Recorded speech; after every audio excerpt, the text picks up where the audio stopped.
Hi everyone, and welcome to chapter 3. Today I'm filming in front of a part of Lake Burley Griffin and the iconic Black Mountain in the background there.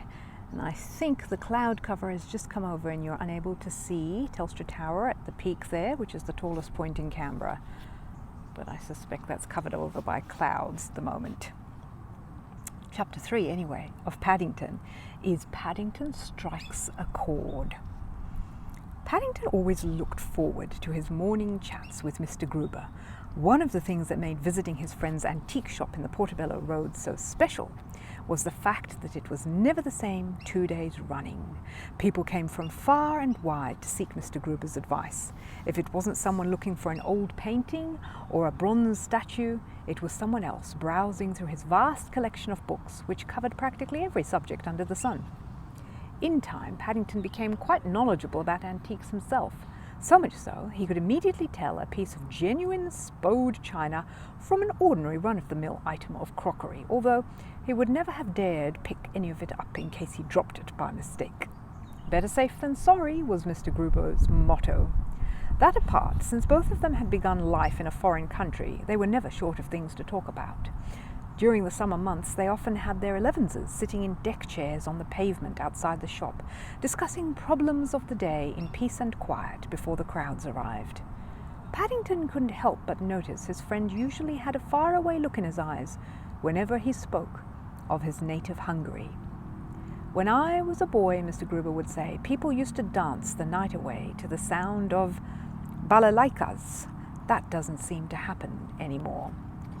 Having been born in darkest Peru, Paddington had no idea what a balalaika was, let alone what it sounded like. But with Mr. Gruber's help, he did learn to play a tune called Chopsticks on an ancient piano at the back of the shop. It wasn't easy because having paws meant he often played several notes at the same time. But Mr. Gruber said anyone with half an ear for music would recognize it at once. "Music is a wonderful thing, Mr. Brown," he was wont to say. "Chopsticks may not be top of what is known as the pops, but if you're able to play it on the piano, you will always be in demand at parties." On cloudy days, when there was a chill in the air, they made a habit of retiring to an old horsehair sofa at the back of the shop, and it was on just such a morning, soon after his adventure with the shopping basket on wheels, that Paddington arrived rather earlier than usual and found to his surprise that Mr. Gruber had acquired a new piano. It was standing in almost exactly the same spot as the old one had been, near the stove where his friend made the cocoa. There was no sign of Mr. Gruber, which was most unusual, so to pass the time, Paddington decided to have a go at playing what had become known as his tune, when something very strange happened. As he raised his paws to play the opening notes, the keys began going up and down, all by themselves. He had hardly finished rubbing his eyes in order to make sure he wasn't dreaming when he had yet another surprise. Out of the corner of his eye, he saw Mr. Gruber crawl out from underneath a nearby table. "Oh dear," said Paddington, "I hope I haven't broken your new piano." Mr. Gruber laughed. "Have no fear of that, Mr. Brown," he said. "It is what is known as a player piano, and it works by electricity. You don't see many around these days. I've just been plugging it in to make sure it works properly." "I don't think I've ever seen a piano that plays a tune all by itself before," said Paddington. "We didn't have anything like that in darkest Peru. But then we didn't have electricity either," he added sadly. While Mr. Gruber set about making the cocoa, Paddington took a closer look at the keyboard. It really was uncanny, the way the keys went up and down in time to the music, and he tried following their movement with his paws without actually touching them. In the beginning, he found it hard to keep up with them, but after several goes, it really began to look as though he was actually playing the tune. "Look, Mr. Gruber," he called. "I can do it, even cross paws." "I should watch out," warned his friend, looking up from the saucepan. "It's the tritch-tratched polka. You will need to sit very tight." But it was too late. Even as Mr. Gruber spoke, the music reached a crescendo, and Paddington suddenly found himself lying on the floor with his legs in the air. Mr. Gruber ran to switch the machine off. "I'm afraid it's a case of trying to run before you can walk, Mr. Brown," he said, helping Paddington to his feet.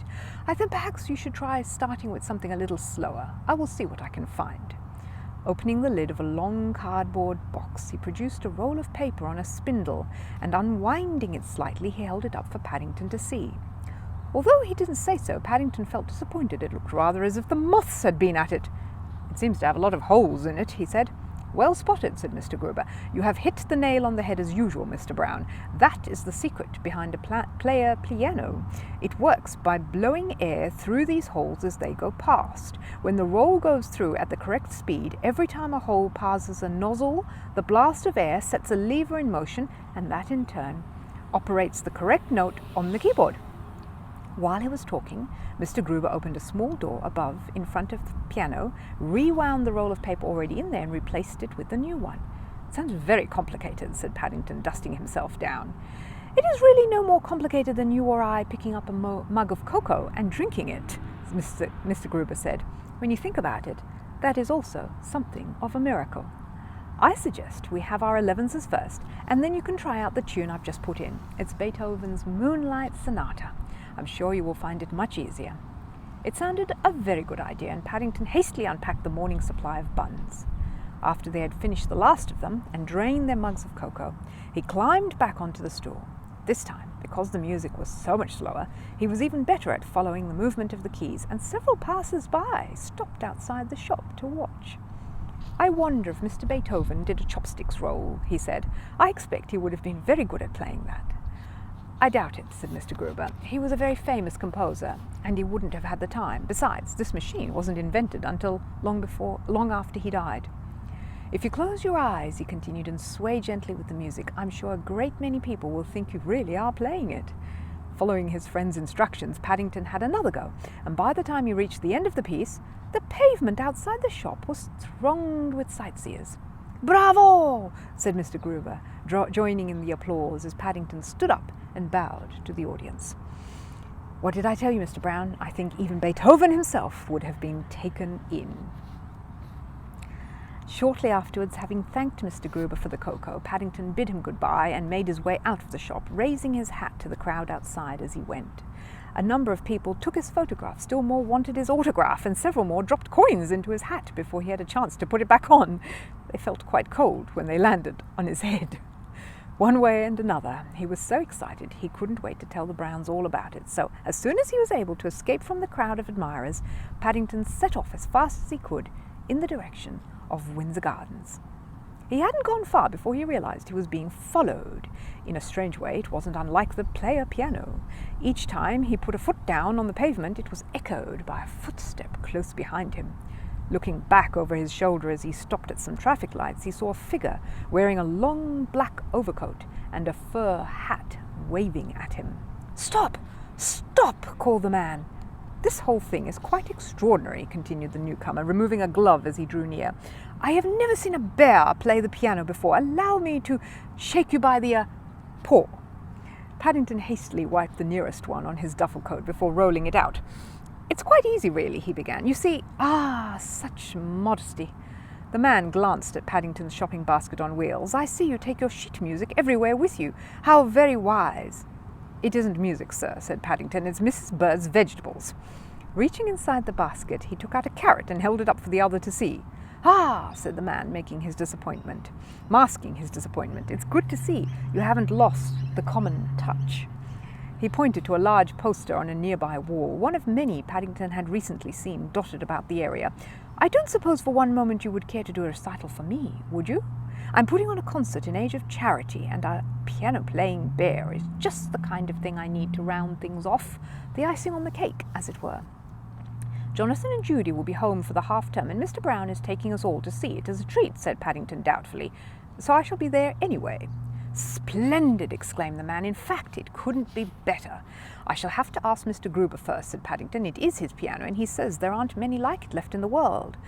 "Leave all that to me," said the man. "Don't say another word. You shall have the best piano that money can buy, one which will suit your unique talents. Your obligations have to be heard to be believed. As for your glissandos—" well, words fail me. Paddington had no idea what the man was talking about, but he couldn't help feel pleased. "It isn't easy with paws," he admitted. "I fell off the stool when I was playing the trish-trash polka." "It happens to the best of players," said the man, brushing it aside. "Perhaps we had better have your paws insured. On the other hand, you may have been trying to run before you could walk." Paddington stared at him. "It happened only this morning," he said excitedly, "and that's exactly what Mr. Gruber said." He considered the matter for a moment or two. "I shall need some rolls," he announced. "My dear sir, The man raised his hands to high heaven. "You shall have all the rolls you need at the party afterwards. They will be yours for the taking." "It will be too late then," said Paddington. "I need them while I'm playing." "You do?" The man looked at him in amazement. "This is fantastic," he cried. "A novelty act. I can hardly believe my ears. There may be other bears in the world who play the piano, although I can't say I've come across any before, but there can't be many who have their supper at the same time." "If you like," said Paddington eagerly, "I could eat a marmalade sandwich while I'm playing. I usually keep one under my hat in case of an emergency." The man went into ecstasies at the thought. "I can see it all," he cried, closing his eyes as he gazed heavenwards. "You might save that until the end. It could bring the house down." Paddington eyed him nervously. "I hope it doesn't land on me," he said. "Ah, so you tell jokes as well," said the man. "This gets better and better." Reaching into an inside pocket, he produced some papers. "May I have your signature, kind sir? I just happen to have a form in my pocket." While he was talking, he handed Paddington a gold pen. "Just sign along the dotted line." Paddington did his best to oblige, and because the man looked important, he added his special paw print to show it was genuine. "Forgive my asking," said the man, eyeing the print with interest. "Are you by any chance Russian?" "I was," said Paddington, "but I'm nearly home now." His words fell on deaf ears as the man tried reading the writing above the blobs. Is that where you were born, Paddington?" "No," said Paddington. "It's my name. I've always been called that ever since Mr. and Mrs. Brown found me on the railway station." "In that case, we must change it to avoid any confusion," said the man. "We don't want the audience turning up at the wrong place, do we?" "Change it?" repeated Paddington hotly. "How about Padovsky?" said the man. "It will look better when I overstamp the posters, but you're not to tell anyone that." "How about Mrs. Bird?" asked Paddington. "She doesn't like changes." "Not until after the concert," said the man, tapping the side of his nose. "Let it be a surprise. Afterwards," he said, "we must strike while the iron's hot and look to the future. What would you say to a world tour?" "I wouldn't mind visiting the Home for Retired Bears in Lima," said Paddington. "It would be a nice surprise for Aunt Lucy." "I don't normally do retirement homes," said the man. "More often than not, the audience is fast asleep by the end of the program." "I'm sure Aunt Lucy would poke them with her knitting needle if they were," said Paddington loyally. "Yes," said the man, who eyed him doubtfully. "We shall have to see. First things first. We need to think about your entrance on the night. It's a pity you can't come up through the floor like cinema organs used to in the old days." "I expect I could borrow Mr. Brown's saw," said Paddington eagerly. "I must say you're not short of ideas," said the man admiringly. "We shall make a very good team. Now that I'm your manager, I can see it all." "You are?" exclaimed Paddington, looking most surprised. "Remember," said the man, holding the piece of paper aloft, "you signed along the dotted line. It's all down here in black and white. Do you happen to know Purcell's Passing By?" he continued, before Paddington had a chance to reply. "Is he really?" said Paddington, looking around. "I didn't see him." "He is a famous composer," said the man, "and that's the name of the song he wrote. I thought I might include it in your program." "I'll ask Mr. Gruber," said Paddington. "He's bound to know." "I would rather you didn't," said the man. "In fact, I would much rather you didn't tell anyone." He tapped the side of his nose again. "Mum's the word." "How about Mrs. Bird?" asked Paddington. "She's not a mum, and she knows everything." "Especially Mrs. Bird, by the sound of it," said the man. "Remember? Walls have ears, and whatever else happens, we must keep it a secret until after the concert. Listen carefully, and I will give you your instructions for the night." "Wonders will never cease," said Mrs. Bird 2 mornings later. "Paddington's had a bath without being asked. He also wanted to know if I could get some stains off his duffel coat. He had a marmalade chunk stuck to one of the toggles." "Oh dear," said Mrs. Brown, "that is a bit of worrying." Having a bear about the house was a heavy responsibility, and there were times when it was hard to picture what was going on in Paddington's mind. "He's been acting strangely these last 2 days," she said, "ever since he got back from the market. He was going around peering at the walls this morning, and when I asked him if anything was the matter, all he said was, 'Mum's the word,' and then he began tapping the side of his nose." "I shouldn't worry too much," said Mrs. Bird. "There are no flies on that bear." "I suppose that's why," said Mrs. Brown vaguely. "I only hope he enjoys the concert tonight," said the Browns' housekeeper. "Paddington enjoys anything new," said Mrs. Brown, trying to keep a brave face. "That's one of the nicest things about him. Henry thought it would be a treat." It crossed Mrs. Bird's mind that since Mr. Brown went off to work every morning, he didn't have to face the consequences, but wisely she kept her thoughts to herself. "We shall have to wait and see," she said. In the event, however, even Mrs. Bird could hardly fault Paddington's behaviour during the first half of the evening's performance. He even insisted on being at the end of the row when they took their seats. "I expect he wants to be near the ice cream," whispered Jonathan. Much to the Browns' relief, it didn't look as if the show involved any audience participation. It only needed a mind reader to ask for volunteers to go up on stage, or a magician who wanted to saw a member of the audience in two, and Paddington was usually the first to offer his services, almost always with disastrous results. He didn't even embarrass them by eating one of his marmalade sandwiches during the interval. "I'm saving it until later," he announced rather mysteriously. The Browns heaved a sigh of relief. They still had vivid memories of the first time he had been taken to see a play.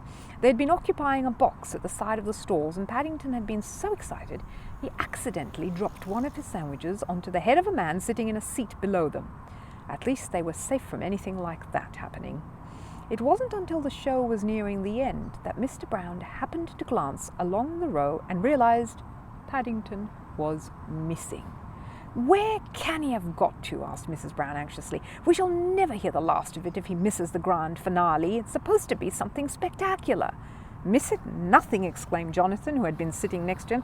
He pointed towards the stage as the curtain began to rise. "Look, he's in it!"